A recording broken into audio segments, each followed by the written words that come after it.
putri among ceta pukulun panulyawan kaek simila katur kang cundha maneh prasasat ora geng ulun kang sumembah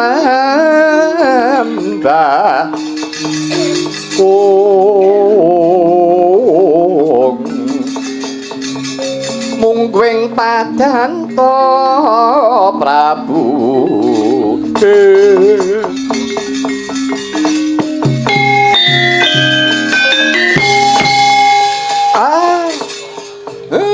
kula waspadaken ingkang rawuh kados sinuwun ngawangga wilujeng rawuhipun sinuwun ya Kakang Ismaya Raharja tekaku Kyai Patih Sengkuni wilujeng ya Kyai Semar padha slamet Raden Kartomarma wilujeng ya Kyai Semar Raharja tekaku wah sinuwun ngawangga wilujeng sinuwun ya nala garing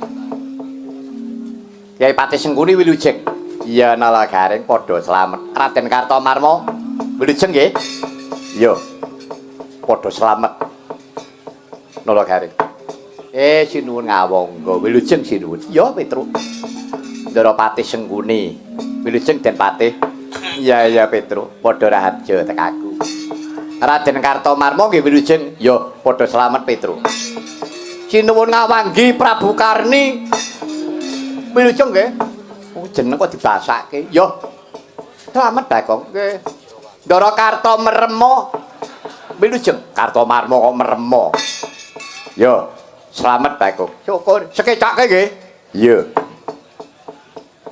lara ketok wong aku mbageke kok dilangkai to Gong liwatan siapa Patih Sengkuni alah prek wis Patih kok diprek mbageke moh ora seneng aku lho ora seneng ya ora apa-apa ning ya batine bae laire sing laire kok ana batin aku nek mau ya moh ora seneng ya ora seneng aku nyawang Sengkuni iki sengit aku tenan upama aku ndana wedok dipek Sengkuni ra entuk aku timbang dipek Sengkuni lu tak pek dhewe lambemu iki lho ya titenono ora mbageke aku ora tak pengesta ora mbok pengesta ora patheken pengestu ra mandi ya dioroh-orohke kaget terus sing manah kula sinuwun ngawangga keparing rawuh wonten wigatos menapa lho Kakang Semar dadekna sumurupmu tekaku ana Karang Kedempel dinuta kawan Yayi Prabu Duryudana kalamunta dina iki Yayi Prabu Duryudana banget anggone kepengin ngaturi rawuhe Kakang Badranaya selawasmu kowe iki dadi pamong kuwi kudu adil nadyan kowe iki pamong ing para Pandhawa mbok iya dina iki Kakang Badranaya kepareng rawuh marang negara Ngastina bareng sak lakuku iya Kyai Semar ayo dina iki tak derekake sewanyang negara Ngastina bareng sak lakuku kowe njaluk numpak apa bakal tak turuti nggih matur nuwun ning kula raos-raos panjenengan kaya ngoten niku nuwun sewu Lati karo Pakartiya ora nyawiji ngendika panjenengan kalih batin sampeyan niku geseh mila kula tuwuh tandha pitakon jroning ati kula mila pun sampeyan wangsul mawon mangendikake kalih Prabu Duryudana nggih kula mboten ajeng sowan teng Ngastina lan kula nggih ora patut kula teng Ngastina upamane kon dadi pamong enten momong Durmagati karo Citraksi kok ditutke karo Semar nggih mboten wangun pun kula tak enten Karang Kedempel mriki mawon mati urip pun kula enten mriki wis omah bobrok ya ben sandangan saanane watone tentrem Kakang Semar pripun dina iki aku dudu Prabu Karone dutane Prabu Duryudana. Yen tok Kakang Semar ora manut karo aku, budi tak sembadani bangga tak rampungi. Ini gunjang ganjeng langit kelap-kelap katon. Lirik ini cangir ori kang mawe gandrung tabarang kadulu.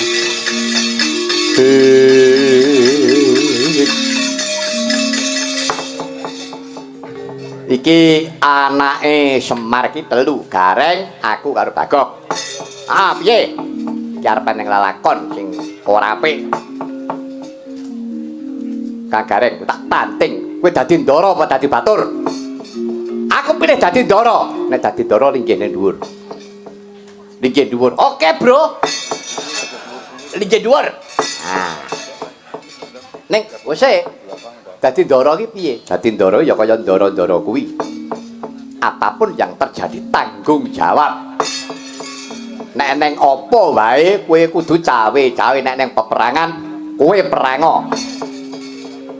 Lah kowe? Aku batur kok. Aku melu perang yo apik, ora yo apik. Nek ngono batur kowe batur. Derajat kere delalah. Ya kaya kowe kuwi reng. Anak barep perang rampungi gawe ngisi-sini. Aja dadi anak barep, aja dadi anak Semar. Kowe dadi ndara apa batur? Batur. Ya mung batur kok senengane nguring-nguring tanggane. Jagat Dewa Bathara. Jagat Pangestunkara. Para Kurawa. Ora nyono. Kaya dalam pelajaran. Ora nyono. Anggepmu apa? Petro, pripun? Aku iki sapa? Anggepmu kowe ngadeg karo Malang Kadak. Aku iki sapa? Waspadana aku iki sapa, Petro? Lah kuwi kepiye karo awake dhewe kok pangling iki piye kuwi? Aku iki sapa? Lah sapa kok malah bingung-bingungke masyarakat? Aku iki ratu kene ngopo tanpa ngajeni. Mangken yen lan iki isruh ta mriki niki. Sampeyan ratu niku enten ngawangga. Ngeten enten ngawangga mriko sampeyan ratu. Niki nek karang kedempel niku omahe Pak kula. Sampeyan teko mriki aku ya ora ngundang. Ora. Ajeng napa? Sampeyan kok pamer umum jaluk kon ngajeni.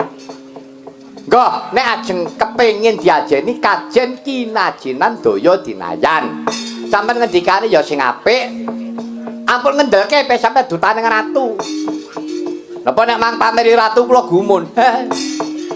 Elek-elek Petro pun tau dadi ratu. Mukae sampeyan ora ngerti. Ratu Ngloji Tengara, Prabu Tong-Tongset ya Prabu Bel Geduwel Beh dapure niki. Gareng niki ya pun tahu dadi ratu. Ratu Panjang Gribek Prabu Pandu Bergolo Manik. Dapure kaya tewel bungkeng ngeten iki. Iki biyen dadi senopati. Buri dhewe niku pun tahu dadi Gagak Rimang. Gagak Rimang ki jaran ya, Truk. Mangsane iki dapuk wong kok saged cekele ae ora. Mula nek sampean ajeng pamer umuk aja ning ngarepe Petro.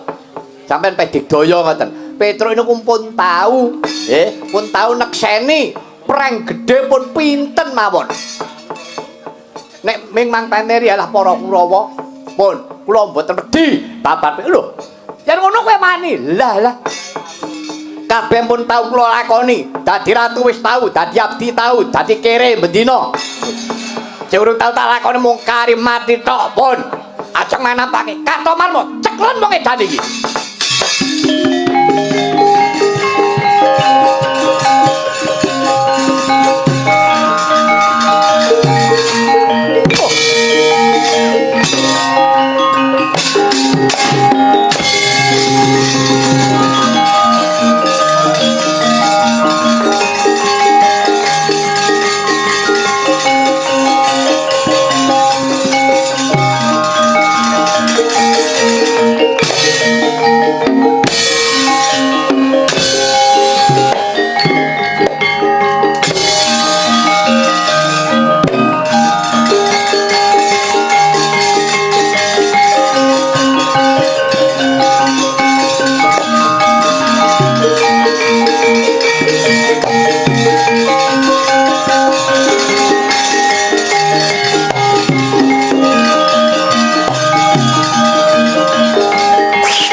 mripat sampun prateng witing naga sari mulat mangandhap katingal wanut yayu kuruhaking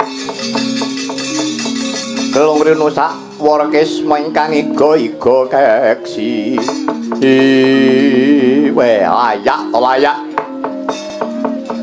Punakawan wani karo aku jebul mburine ana kethek putih parat kowe Anoman kowe aja perang karo Punakawan kowe menang ora kekundang nek kalah tiwas wirang kowe entuk upah apa entuk bebungah apa kowe ngrewangi karo Semar ora watak Anoman golek Prabiya ora watak Anoman golek Pangalembono Anoman keputangan budi kelawan Kilurah Semar uripku nalika semono wiwit aku iki lair nganti aki Anoman ki arep modar kaya ngene iki aku digula wentah karo Kyai Semar aku lho iso males kebecikan kelawan Kyai Semar dina iki nggonku bakal males kebecikan kelawan Kyai Semar uripku sak wutuhe tak nggo nyagak gegere Karang Kedempel yen Kurawa kowe bakal ampiak awur-awur ayo tanding Anoman kowe kethek ora tata ya tekuk pedhot gegermu cobanen